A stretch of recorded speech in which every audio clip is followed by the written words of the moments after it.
Chris, you have played, reviewed, and loved Duskers, right? Oh yes, yeah, excellent game. Really, really chuffed with it. So, this is going to be an interesting video because I want you to explain to me what Duskers is, because I think unless we do that, people watching this are going to just see a game and go, "What's going on?" Do you know Yeah, what I mean?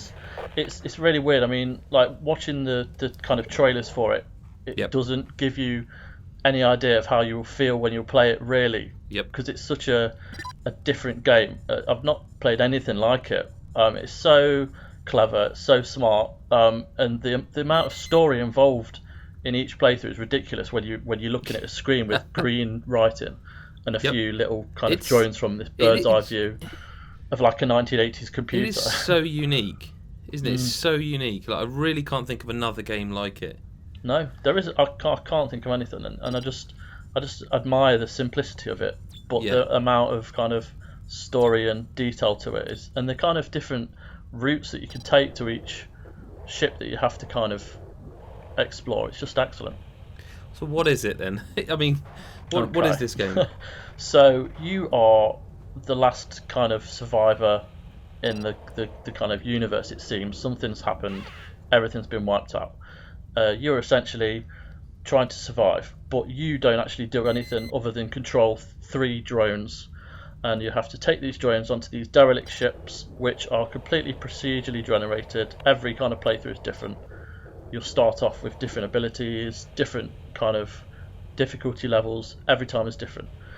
When you go onto one of these ships, you have to send your drones in, scouring for scrap metal, for fuel, for any kind of new information, new technology to survive. And you will encounter different kind of enemies in the form of either aliens or kind of like rogue droids. Anything that can be a threat will be, and you will never have the same experience. I mean, a certain ship can be quiet, there could be nothing there. Other ships, you'll be completely taken by surprise. The different aliens, the different kind of speeds to them, and they've got their own abilities, and you'll start off being quite slow and quite kind of concentrated, and the way you look through the ships will be quite calm, and then until something happens, it just hits the fan, and you have to think really quickly, and it's just really clever.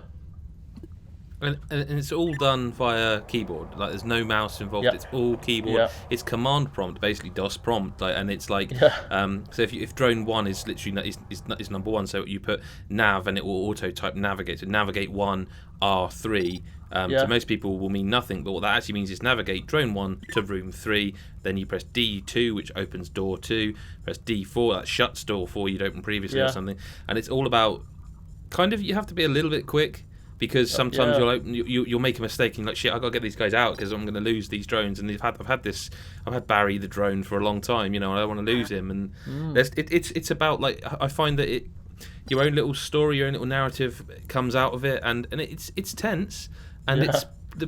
apart from Alien Isolation, I don't think any other game has actually captured that vibe of No, that sci-fi horror. Weirdly, no, no, not at all. I mean, you're right. The kind of the tense nature to it is remarkable. Like as I was saying, you go slowly through the levels, and then when you kind of scan a few rooms with the motion ability, and you see like a red line flash through, Yeah.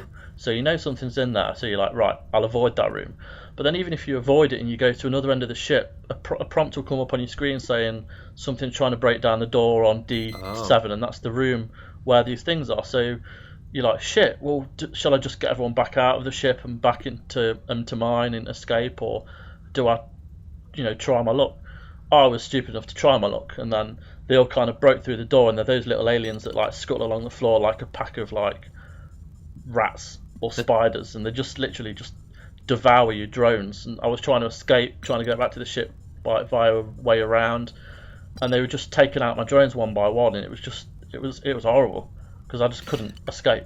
It's yeah. I mean, there's ways of dealing with it. Like I tended to, especially when I was first playing it, like trap them in a room that I'd explore all the rooms around them. Then I'd sort of open a door that let them out into a room I didn't need anymore, but I'd close a door that led somewhere I was in. So I sort of kind of escort them out And then I could explore that room and get the salvage. But other times there are like guns that you can power, so you use one of your drones might have the generator ability, so you power up the guns and lure them into that room, and then the auto turret will take care of it. There's lots of ways of dealing with them, but it's just the atmosphere that you're really on edge when really the only direct control you can press like 1 and you'll go to your drone 1 and you can move him with the arrow keys, but that's the only direct control you have, and it's a lot slower as well. Like it's a lot slower way to do it. Yeah, it is. I mean, and like horror games, you're very much used to like Alien Isolation. If you can see the alien, at least you literally just press the analog stick, run away. Yeah. This you're like typing on the keyboard, trying to be as calm as you can. Yep. It's like a horror film when they're trying to get the key in the lock. You're just like shaking so much, it's quite difficult to try and get the prompt into the keyboard. It is. It's a genuinely brilliant game, like dripping with atmosphere, and I don't know how we've done it, because it is just like literally command prompts and sort of almost like VHS greens and like a tape that's old. It's really weird, but it's amazing. It's almost a shame, but the unique input method means it kind of can't really leave PC as a platform. No.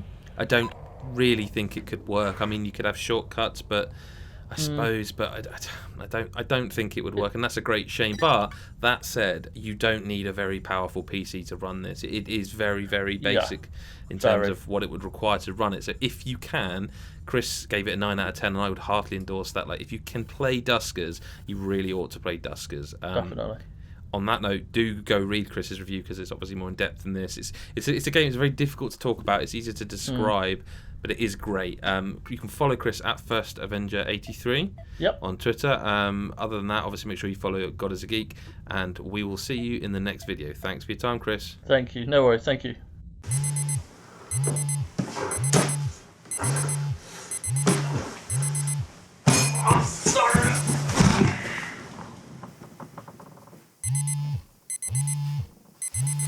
Should have backed the GodisaGeek Patreon.